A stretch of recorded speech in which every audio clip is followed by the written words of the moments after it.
have fun, right? I don't want to be so Debbie Downer to say life is shorter than we think. You never know, but it's all work. It's not more important than anything else. It's not more important than life. So have fun while you're doing it, and find your people.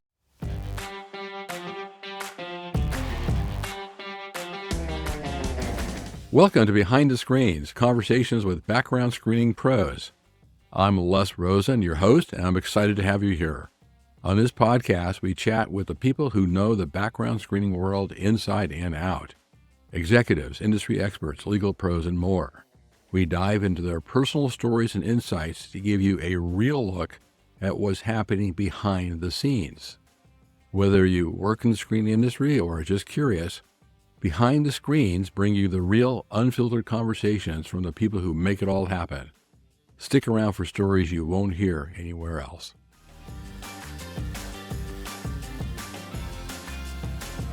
And ladies and gentlemen, welcome to another action-packed episode of your favorite podcast, or at least my favorite podcast, Behind the Screens, conversations with background screening pros. And today we have a very special guest, a guest that might be known to you as a former chair of PBSA, a ops girl at heart, now director of operations at PBSA. I know her as a person who really does not hesitate to say what's on her mind, and a person who just gets stuff done.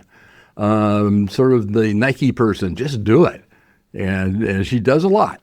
And my pleasure to introduce, and this may come as a surprise to our guest, a fellow Canadian, Michelle Leblond. Michelle, welcome. Oh, yes. Not a surprise. I knew that. There's a few of you out there. Right. Yeah, I actually, I'll talk about that later. I actually am Canadian. I was born in the U.S., but I'm actually technically under Canadian law. I'm a co-Canadian as well. I never bothered to get my Canadian passport. I probably should have, but welcome to the program. It's great to talk to you. Great to be here. It's been fun watching all the other episodes, so hopefully I'll do you proud and have some good answers, and we'll see how it goes. Well, it'll be fun. People will enjoy this. So let's get the ball rolling by having you tell us what you currently do, your current position, what you do, what you find most interesting about it, why you like it. It's all, the floor is yours. Sure. So as you said in the intro, I am Director of Operations with PBSA directly. So basically what that entails is keeping all the trains on the tracks. I have oversight for our membership, marketing, communications, and accreditation programs. I'm directly responsible for most of our global councils. We do have someone in Europe that assists with that one. But really kind of the girl behind the scenes, helping to make our volunteers and our board members look good, doing whatever Melissa Sorensen throws my way, really just kind of making sure PBSA is delivering to members what they need, what they want, sometimes what they don't know they need or they don't know they want. But it's been almost 2 years, and it's been wonderful. It's been a great move. I'm happy. And I get to work with all the members that I knew before. Oh, that's fantastic. And we're gonna circle back to PBSA and that laundry list of things you do. I'm just exhausted hearing it, and you get to do it all. And for the listeners who may not be totally aware, that Melissa Sorensen is the executive director, so you work alongside with her, or I don't know what the org chart says. So she's what a great team, what a dynamic duo. That's fantastic. What was your journey like to get to where you are today? Where did you start out, and how did it all come about?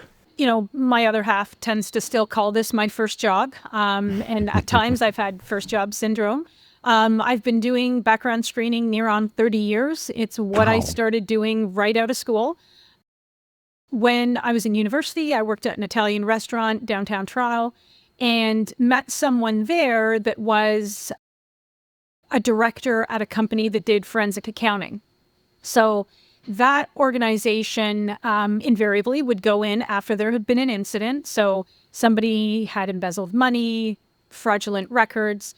They did the accounting, and what they were starting to see was that these were not one-trick ponies. In a lot of cases, these individuals had committed these crimes before, but nobody had bothered to check them. So the way in that company, screening company that I started with, was called IFR Employee Screening.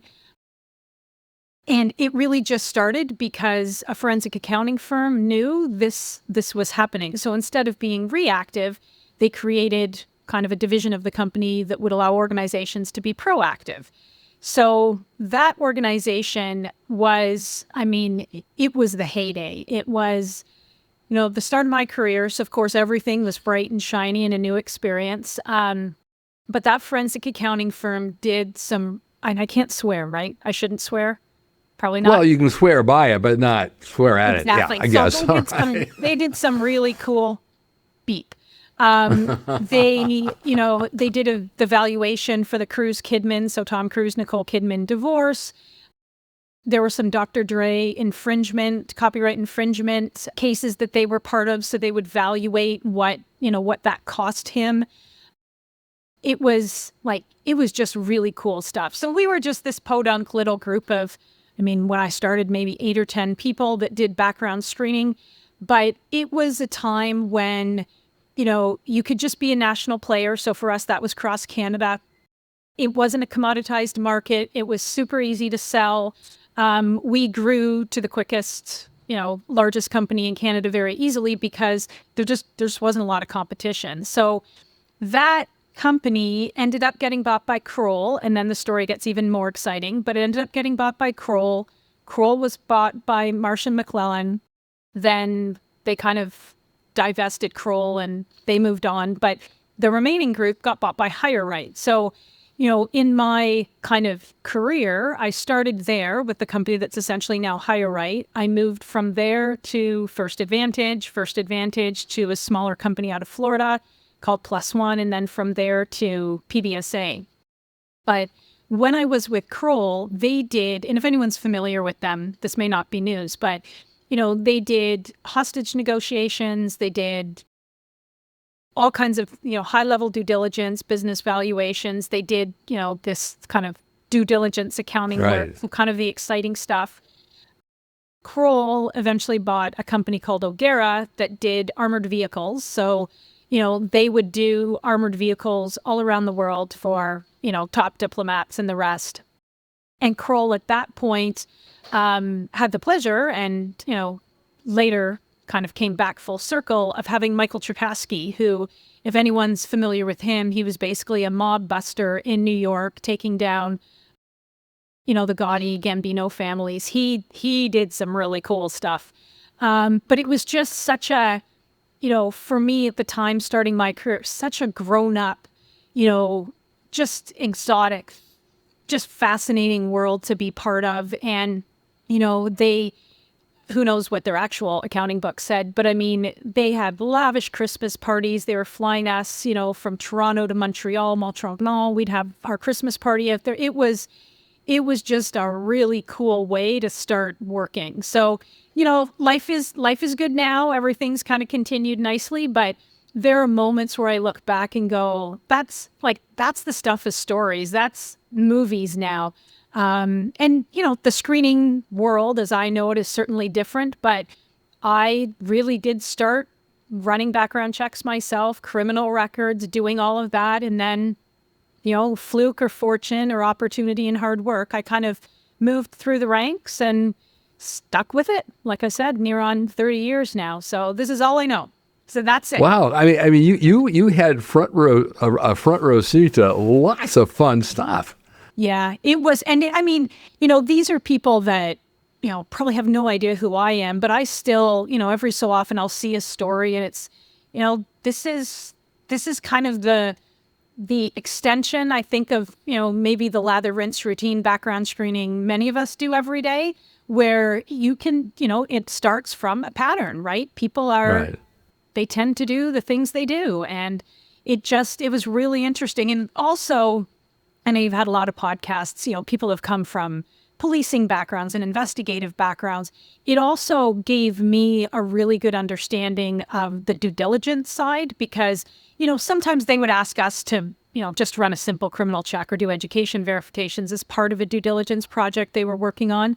But as a senior member of the team, I did get to see some of those kind of projects too. And that's, if this all didn't work out, that side of the world was interesting for me as well. So it was a great way to start. And obviously I got hooked. Wow, never a dull day. That's Now, fantastic. now sometimes, but yeah, back then, like I said, it was all shiny and new, and it wasn't as commonplace. So each story was a good story. And now the interesting thing is that you said we were looking at all these adults, and now you're the adult. All right. Well, I'm not sure sometimes. Last time, I bet you there's some people listening that are going to be like, she may be old, but he didn't throw up. So, yeah. So one thing I want to go back to when you asked about the current role that I didn't actually address is, really what I enjoy the most. And I know PBSA is going to come up time and time again through this podcast for obvious reasons, but, I just get to work with really cool people and help them. A running joke we have in our family is I can't really appropriately walk up to people on the street and start talking background screening.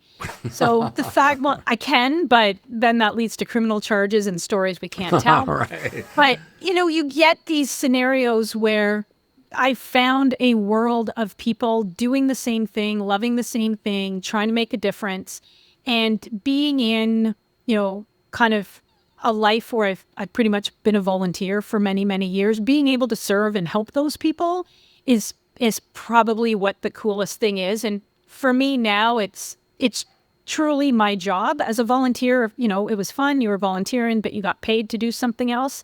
Now that's my job. How do we help our members? How do we help people we hope to be our members? And that ends up being, all kinds of variety in my day, because you never know. You never know what someone's going to ask or need or want. So while you were choking to death, I thought of that addition. So thought I'd throw That's great. Well, thank you. I appreciate the additional observation. I'll try not to choke anymore, but please, anything that comes to mind, please share. Well, I mean, it's really interesting. I mean, hearing all these things you had a front row seat to, and how you started at the bottom, and now you're much different situation. What was an early lesson you think you learned in your career that has from all these adventures you had and all the things you saw, a lesson that sticks out in your mind that still sticks with you today? So I think two things. I think one, which is, they're actually, probably both life principles as well as work principles, is, always say thank you. Always, recognize the work of others. Very, very few things are successful because of what you've done alone. I try and do that. I try and be helpful and thankful and, kind of check in with people and do the nice stuff. But there are, especially in our industry, there are so many people doing great things and helping others, and they're doing it for free, right? They're not doing it to grow their business. They're not doing it to, get to the top of a pile somewhere. They're just doing it because it's the right thing to do. So I think that's the first piece. And then the other one, which if anyone's ever worked with me or for me, they know this. You either have to be having fun or you have to be learning. So the best days are when you're doing both. The crappiest days are probably not fun, but you can bet that you've learned something. And then there are some days, and, some listeners might think these are every day for me, where you're just having fun. It's all got to get done. The work can be serious. I can be serious. I can write formal letters and, handle negative information, but that's just the task. Who you are can still be fun. So, some people probably don't like it all the time, but that's fine. You don't have to, but that's how I think I get through a lot. And it's been that way for most of my work life is, they'll see me working hard.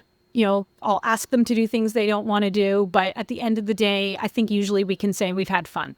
So that to me is probably the lesson that I've kept alive for most of my career. And at this point, it's not going to change. So there are days I'm sure should be less fun, but doesn't matter. We'll get through it. I really have to kind of go back to the first thing you said about the people that have worked so hard to contribute. And that's been one of the really, for me as well, one of the real marvelous things about being involved in PBSA is the number of just really talented people who have done so much to grow the organization on their own dime and their own time, and just because they love it and they're part of the team, part of the industry. It's wonderful. So that's just so true. That really rang a bell with me. To think about all the people and all the hours and all the unsung heroes, and I think that's something that, part of it's really special about PBSA for me as well. So I really love that. What keep you enjoying most about the background industry? Obviously, you had all sorts of career paths and opportunity to do different things and go elsewhere or take different directions, and you were attracted to the screening. What attracted you to the screening profession, the screening industry? I think, on a very basic level, it goes back to doing the right thing. I know over the years we've kind of tried to define the value proposition of PBSA, and we've used language like, protecting our workplaces, homes, communities. I think there's lots of great stories of stupid people that we've screened, but at the end of the day, it's, really helping organizations, for-profit, nonprofit, tenant-related organizations get the information they need to mitigate their risk and do the right thing. The quality of the people, like you've said, that I've been able to do this alongside the vendors that we've had. I mean, some of my longest friends in the industry are vendor relationships, and really just kind of seeing the breadth of skills they bring to a role and how I've been able to develop has been probably what's been going. And as you know, even in all the monotony, there's never a dull day. There's always another client request that makes you shake your head, or another applicant that did something you can't possibly have imagined. But, beyond that is, it's good stuff. And, we've had a few opportunities recently where we've interviewed candidates and they've said, I didn't know there was a screening association, but I understand why that would be important.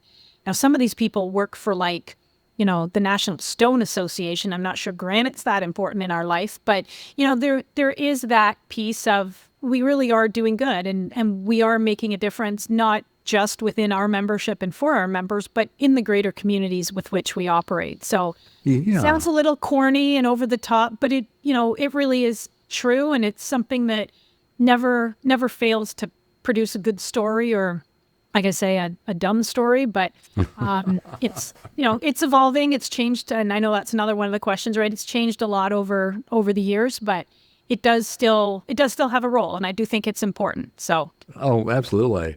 And also, not only just helping employers, but also, PBSA is just playing such an important role in protecting the privacy and the rights and fairness of applicants as well. Mm-hmm. And Absolutely. something I know you've been involved in. Yeah. I mean, one of the questions we ask, but just sort of top of mind, because we don't want to spend a lot of time on substance. Right. People can read all sorts of blogs on and go to the conferences and get all the substance they can possibly get. But given your unique perspective, where you started and where you are in the industry now, just quick top of mind, biggest changes you've seen and biggest challenges you see going forward. Yeah, I mean, I think in some ways these are two sides of the same coin, right? That the change can be a challenge depending how you look at it. For me, very simply, the evolution of the industry coming from, a couple of companies to thousands of companies globally. There's been a ton of M&A activity, and, sometimes that's good, sometimes it's not. The money that is in this industry, I think sometimes it's good, sometimes it's not. It drives people to do different things. For me, the kind of privacy side of it, which is something about 15 years ago I got into I have privacy designations in both Canada and the US. Seeing that regulatory kind of trajectory, the change, the access challenges, not just in the US, but globally, I think it, to me, just underscores why PBSA is important, why we have a reason for being. There are always going to be people that don't change, as, if you don't evolve, you die. But I think there is also, back to no swearing, there is some really cool beep happening around the world. And, seeing what members are doing and what they're coming up with and some of the partnerships that are being created, that to me is more exciting than threatening. I know just in my role, sometimes I have to put on the hat that says, well, where are we going to be in 5 years? But there's also a lot of reason to believe we may not be the same, but there's still an absolute need for a coming together of just Right. the screening companies, the vendors, the end users, all the rest of it. But it's been, the answer's kind of the same as what anyone else would say. I haven't seen, I don't think, anything unique. But yeah, that's been good. Yeah, I mean, you touched on something that has just really impressed me, the way the association has embraced globalization and how that's taken off. And seeing what's happening in APAC and in Canada and Europe, Africa, that to me that's just been really amazing. Yeah, and thank watching all you that for come using together. the new Europe Africa moniker. We've just ruled that out. Yeah, I think it's, for me, I started, in a company that was just Canadian.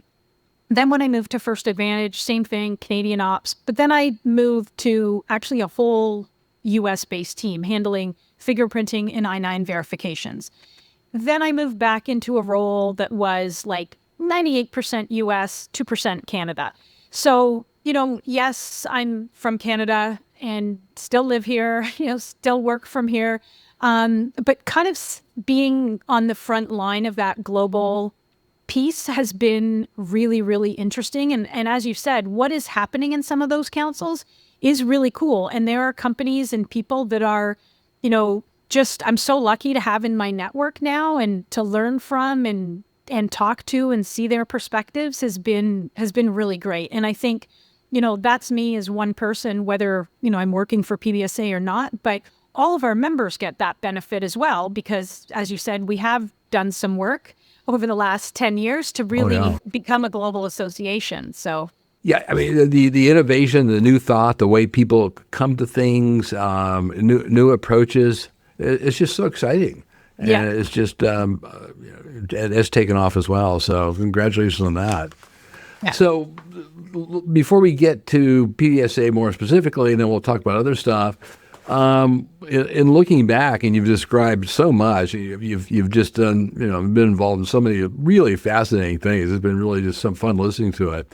Is there a particular accomplishment or achievement that really brings a smile to your face and sort of stands out in your mind? I know it's probably hard to pick, but what comes top of mind? So we'll put family and kids and dogs and, sub 2 hour half marathon time. We'll put all that kind of stuff aside and I'll answer it related to work. I think for me, it really has been a lot of that global trek. I was, the first global BSCC member. And I remember Jason Morris didn't know what to do with me, kind of handed me the standard and the P&Ps and said, yeah, read this, which made no sense to me at all. But then I had the opportunity to be the first GAC chair. So that was our Global Advisory Council. I was the first global board chair, and then I was the first kind of global staff to come on board. So, I think, again, a lot of the global theme comes back and those firsts and being there. And, when I look back, it's really only been 15 years. But I feel, considering the last two I've, been working for PBSA, crammed a whole lot into that and was able to be part of some amazing strategic plans. Some of the changes we made in 2019 to go into a truly global association, the work done by Barry Nixon and Bob Capwell.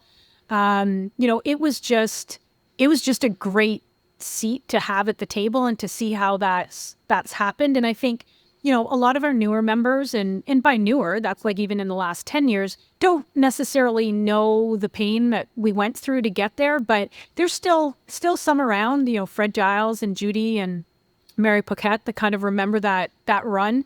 And it's been amazing. So I'm happy to have been part of that. Moving to PBSA staff meant my role would change. And, there are times where I miss that because I did get to do all the volunteer things that I could do. But I like to know that I'm contributing in a different way, but I still have brought all that kind of history and knowledge and experience with me.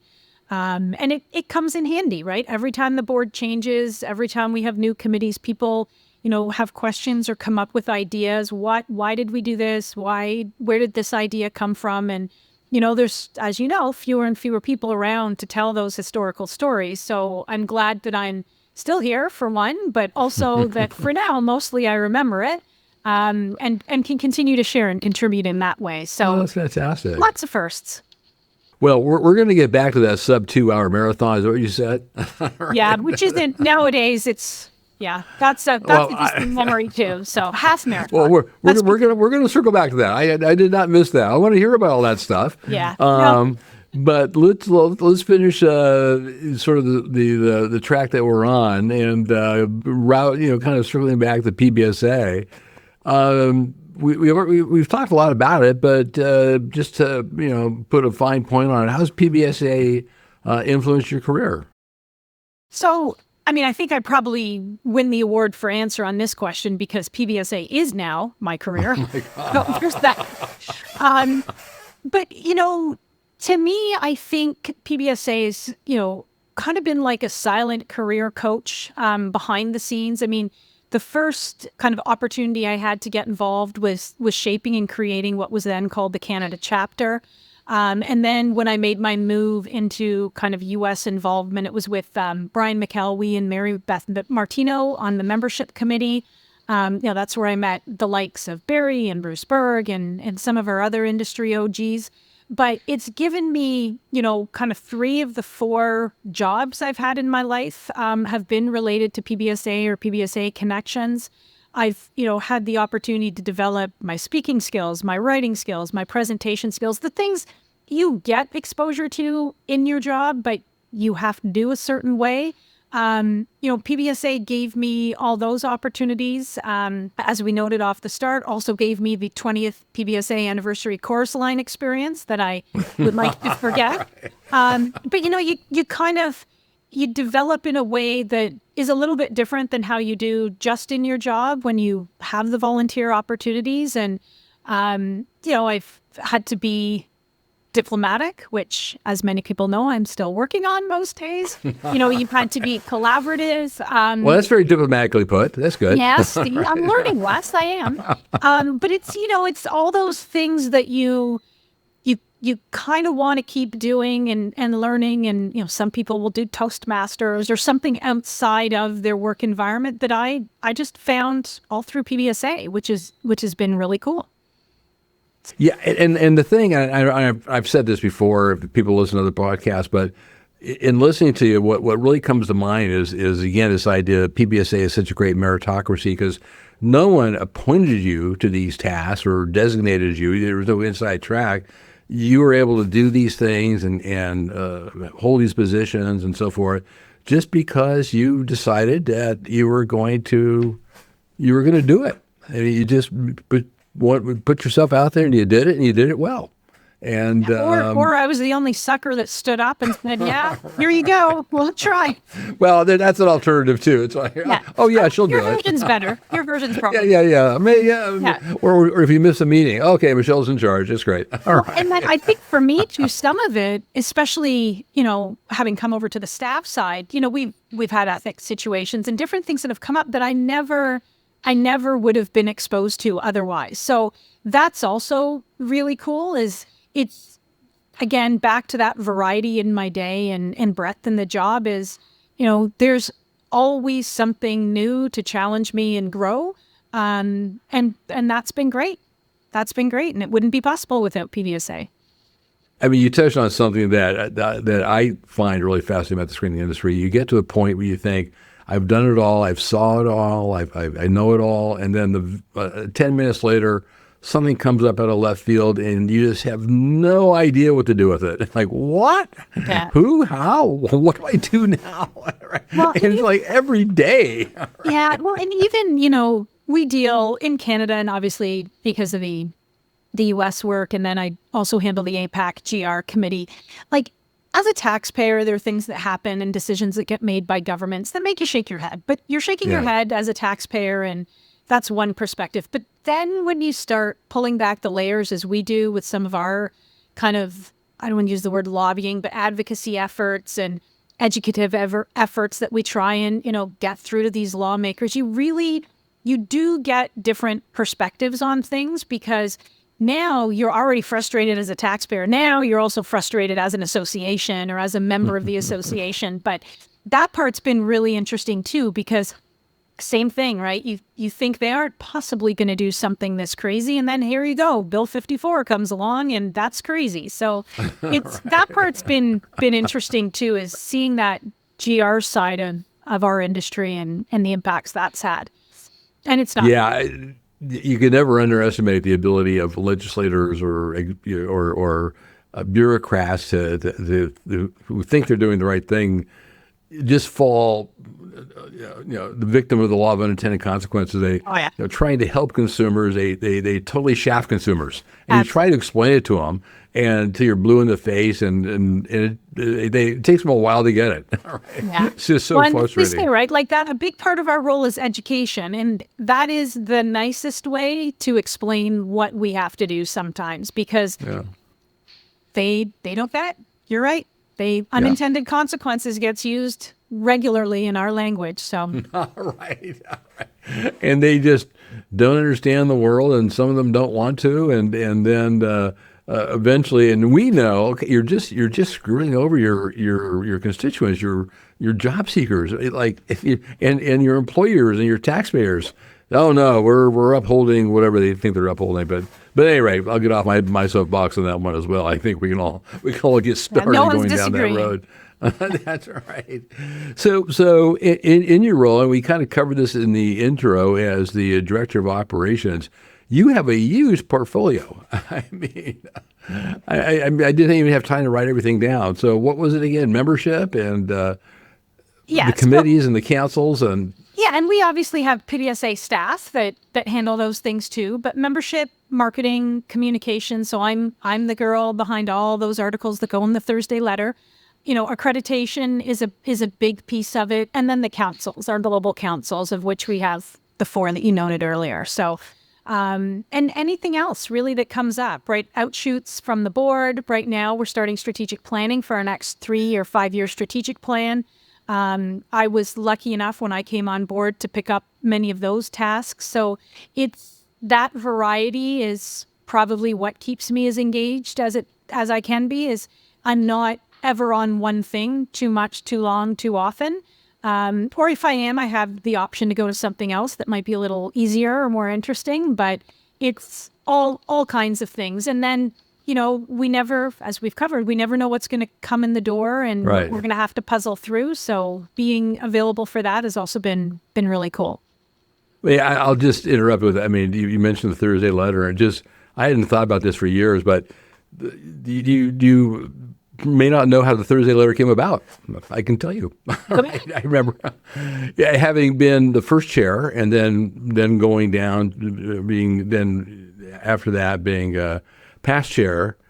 Obviously I was really involved. And then when I said, okay, I'm retired, and I became no chair, I was off the board, I realized I have no contact with PBSA. I have no idea what's happening. And I called up whoever was over the chair. I said, do you realize now that I'm off the board, I realize there's no communication. If you're a member, you never hear. I said, you guys send out a newsletter. And at first I said, do it Tuesday. And initially it was just a Tuesday email, and then it morphed into the Thursday letter. But that was, I had that weird experience of, I'm no longer involved in leadership, and there's just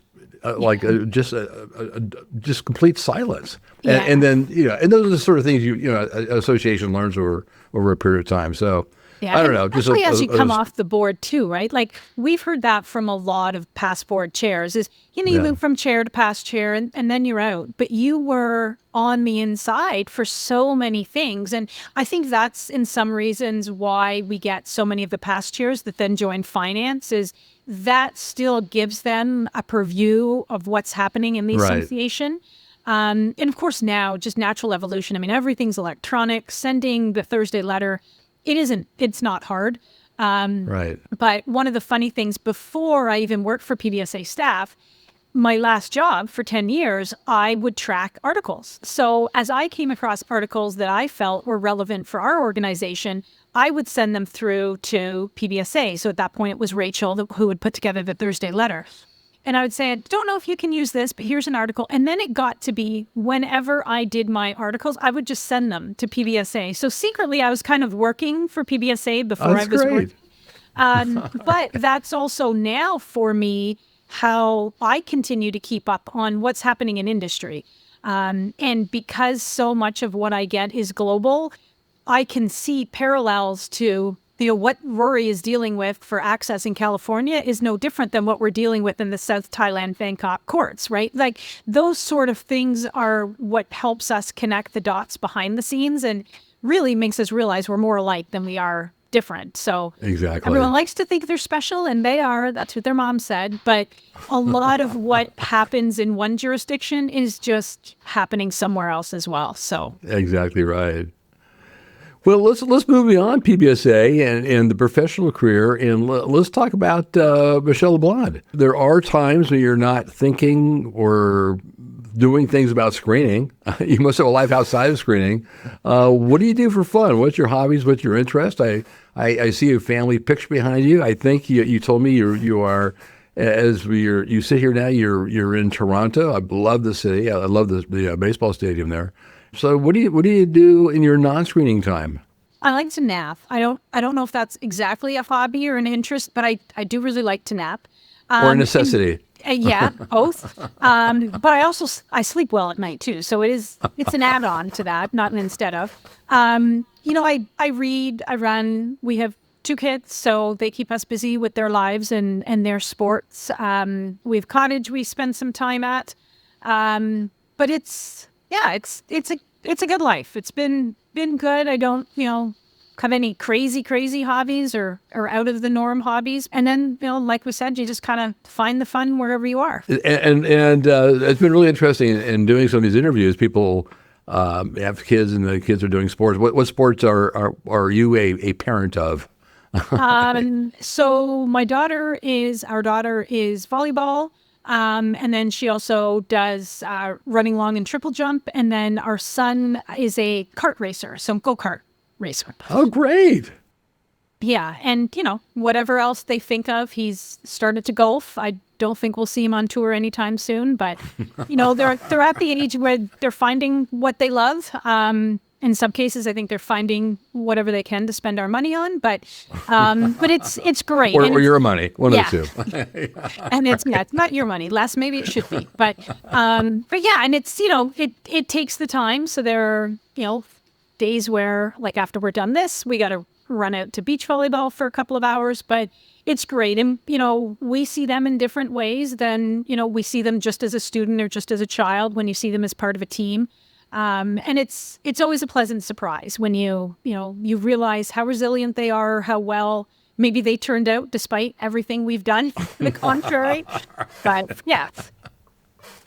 Oh, that's fantastic. All right. And tell us about this under 2-hour marathon. I don't think I've ever... marathon. Just half. A half marathon. Just it's half. Still fantastic. Yeah. Which half? First or second? Yeah, the hard half. But yeah. So it's what keeps me sane. It's that time when I can just do what I want to do. We also have a dog, and even just, I was telling someone today, just getting out of the house. I've worked from home for near on 15 years. This is not a COVID thing. This is normal. And although I love it, I can't be in one place for 8 hours at a time. So like conferences are really hard for me. When I would go to our US offices, that's just not the way I'm made. So being out in the fresh air, walking, moving, I have Vince Brote in the back of my head saying, anything kinetic, get moving, like that, that's me. That's a big part of how I kind of center and control my energy.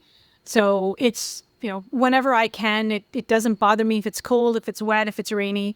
You're from Canada. Yeah. I mean, how could it bother you? Right. So, well, it was like 110 degrees here the last 3 days. So we don't live in igloos all year round. Let's dispel that myth. But yeah, so. But it's listen, I mean, a half marathon in 2 hours is still pretty. I mean, a half marathon is 13 something miles. So that's 6 miles. And I mean, what are those 10-minute miles? or 12 I minute don't know. Well, miles? we do it in kilometers, so I don't know your Oh. numbers. You're speaking another language. The rest of the entire world does it in kilometers less, but yeah. All right. All right. Well, yeah, I have a lot of miles on me, but and more kilometers, I guess. All right. Okay. Well, time to play fun facts. Michelle Leblond, tell us share if you're willing and able, and this is completely voluntary. Share something about yourself that people may not know, unrelated to background screening. So I think this was probably one of the harder questions. I haven't kissed Johnny Depp. I didn't start a screening company in a frat house. I didn't name a cocktail in some exotic place like Alonzo. But I'm the firstborn Canadian in my family. My parents originally were both from Europe, from Holland and Italy. I don't do coffee, and to which I usually follow that up by saying, you really do not need me on caffeine. I have had both a motorcycle and a gun license, but I think I was smart enough not to use them or need them. So, Especially at the same time. yeah, you never know. I could be like an action hero. That's right. A drive-by action hero, drive-by shooter. Yeah. Right. Sounds like a life of crime, but I'm down for it. I think people maybe don't know that I'm actually quite shy. I'm not comfortable in a networking situation. If I know people, it's fine. And if they ask me things, I can answer. I test out as an extrovert, but the peopling thing is sometimes hard for me. And I think that's why, often I can come across as inappropriate or awkward. It's just not an easy spot. It's something I have to work on. I have, like I talked about earlier, I can get up, I can speak in front of a crowd, I can be in a crowd. Like I don't have anxiety or claustrophobia or anything like that, but I just, in a room full of strangers, I'm not the person that you probably know because I know you, right? So I'm not shy the same way. Again, like I said earlier, it's, working from home all the time is fine. Even being in an office for me it's hard because there's just people there all the time. And sometimes peopling is just a little thing I have to work on. So yeah, I don't know if that's like a blockbuster revelation, but yeah, for the one that talks all the time and seems to be fine in crowds, sometimes there's another story. So, but that's not unusual in the fact that people are more comfortable with people that they know, and I think that's a great thing. Yeah, well, and I think that's also why I like being in a role where, before I was ops and compliance, so I could tell people what I know, or even now at PBSA, where I like the thought of having to cold call people. I could not do that. I can do it by email and I can do other things, but that's just not my forte. But I think that's okay. Like I said, I can give information and I know all the information, but I just would not be great at initiating it. So I have to tell you, sales career in my future, I guess that's the other downside. Anyone who can cold call, I sit there and scratch my head and wonder, how can you do that? To me, that's the equivalent of, how can you jump out of an airplane without a parachute? It's just like, I would think that's the scariest thing in the world is making a cold call. And you know what? I think that's why when you find people that are good at it, it's gold. It is such a great trait and skill to have, but there's, they sell it and I'll figure out how to deliver it. I'm okay with it. There you go. Yes. And is that because you are an ops girl at heart? Yeah, I think it's just what I know, right? Just like you said off the top, like just let me do the work. Just give me the task, let me get it done. Let's move on to the next. So, well, this has been fantastic. This has been a lot of fun. There's just the reason I love these podcasts because you just get to know people and you learn so much. And you have been a wonderful guest. I really appreciate that. Thanks. This is great. So we will go through a couple little last questions here. Given your perspective on the industry, if someone were to come to you and they're a newbie in the industry, or maybe they're a verifier or a criminal researcher, they haven't really moved up yet, and maybe they want to, or they're just thinking of getting in the industry in some way. What would your advice be for newcomers in terms of either entering or staying or progressing in the industry? So there are days where I would say run for the hills, don't look back, depending what's happening that day. But no, I think for me, it's a couple of things. It takes time to learn. As I said, I've kind of done all kinds of volunteer positions. Like the BSCC is probably the hardest thing, and people would onboard and we would say, you will not get this right away. That is probably the motto for our industry. There is so much and it seems so overwhelming, but it's like anything, right? One step at a time, one foot in front of the other. I think that, if you understand you're not going to be able to boil the ocean day one, that's the biggest thing to make sure you're successful later. I think the other thing is, and this is not the shameless plug it's going to sound like, but PBSA and its people are there to help. So it is your vendors in a true business situation. It is people you may volunteer with that will help you grow and develop personally. If you want to move up in your company and you don't have the opportunities there, find it in the volunteer space, right? Is there a project you can get involved in? Is there something you can write? Is there a session you can present at a conference? Find a way to get what you need to keep growing, and it may not be in your company. And, I think there are a lot of, as we've said, just helpful people in our industry that you can ask and you can work with and bounce ideas off of. It's exciting for me to get to work with some of our committees. I work with the U.S. Industry Practices Committee. I sit on the ERC, Educational Resources Committee.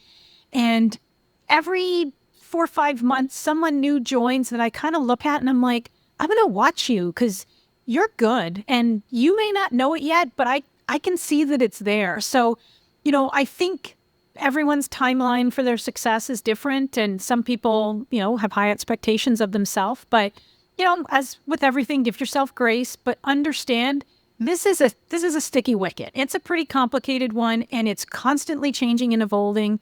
And just find one piece that you can get under your belt and then find another, and you just keep rolling forward. And, not everybody needs to be an expert in everything. But I think on the flip side of it, some of the people that think they are subject matter experts really aren't, right? You don't just call yourself a subject matter expert and there you be. So, be good at what you like, what you want, and it'll come. It'll all come. It always pays off. I think everything happens for a reason. Seems a little philosophical, but, things take time, but wonderful opportunities also present themselves. So.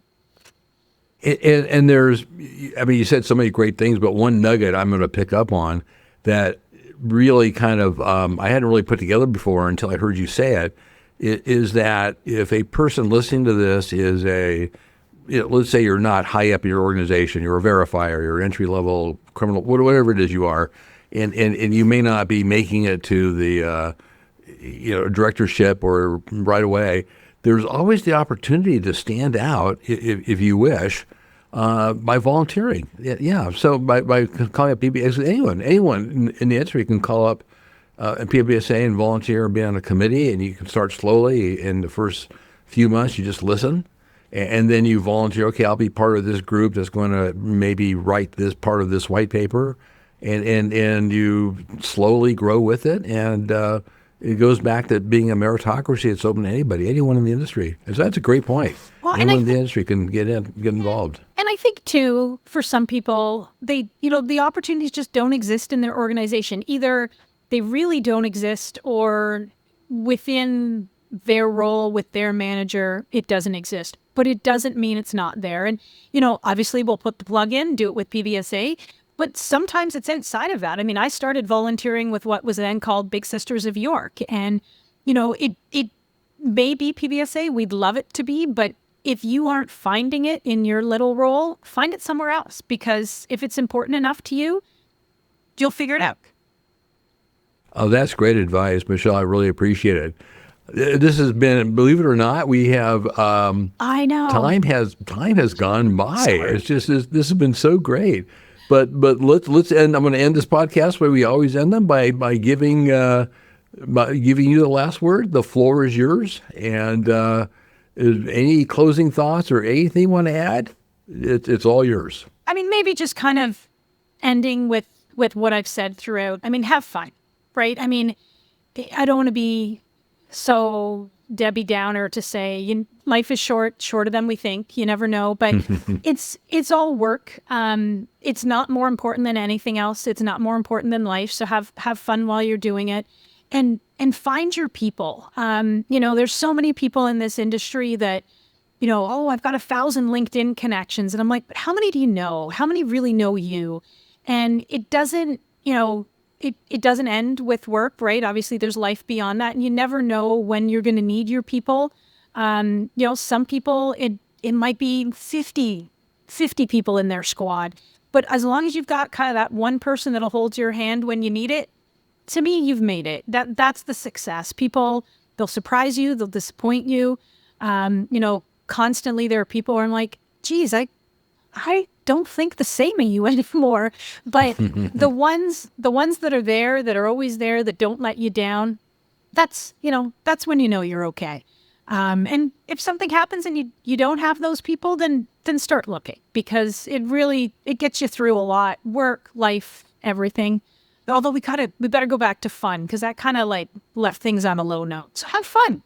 Have fun. No, yeah, that's right. Or another way I think of it, fun or joyful. I mean, have a spirit and joy in love, work, life, whatever it is you're doing. Yeah. And it takes, it's a relationship, right? It takes work. Right. There are people that I got to call. You know what? Make the time to call, because very rarely will somebody say, I don't have time for you. But if they do, and that's not followed by, but I'll talk to you next Tuesday, then again, they're not your people.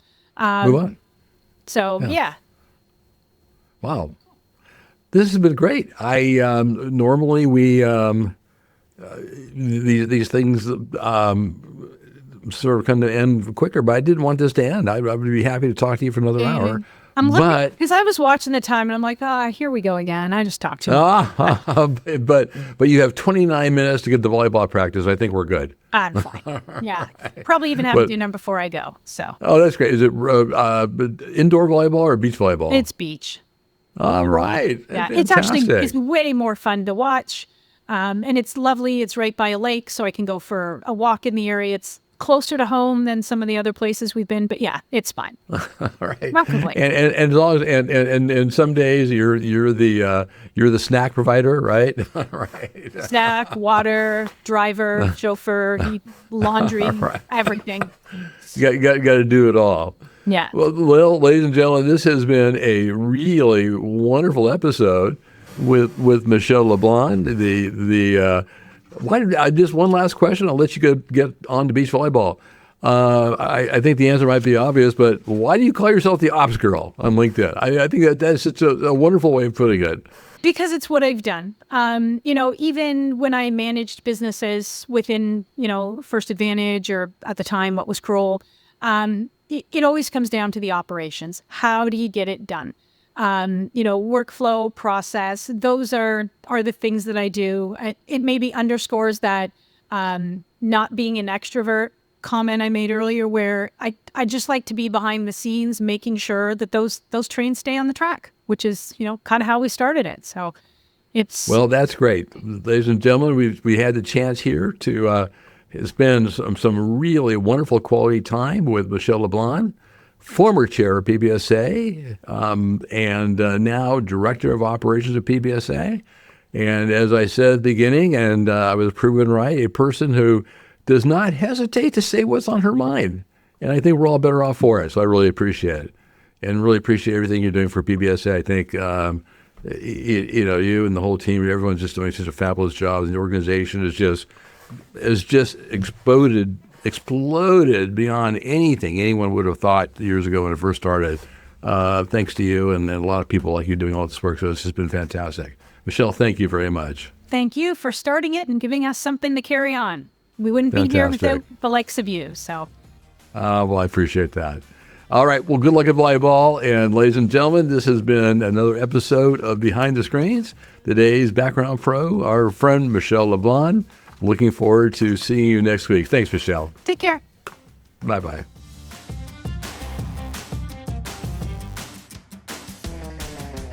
All right, that was yet another wonderful conversation with a background screening pro. If you enjoyed today's episode, don't forget to hit subscribe so you never miss an update. And hey, if you got a moment, we'd love for you to leave us a review. It really helps get the word out. For more info or to catch up on past episodes, or to make suggestions or to suggest possible future guests, head over to our website. Once again, this is your host, Les Rosen, and it's been a pleasure to bring you another episode. See you on the next episode. Thanks.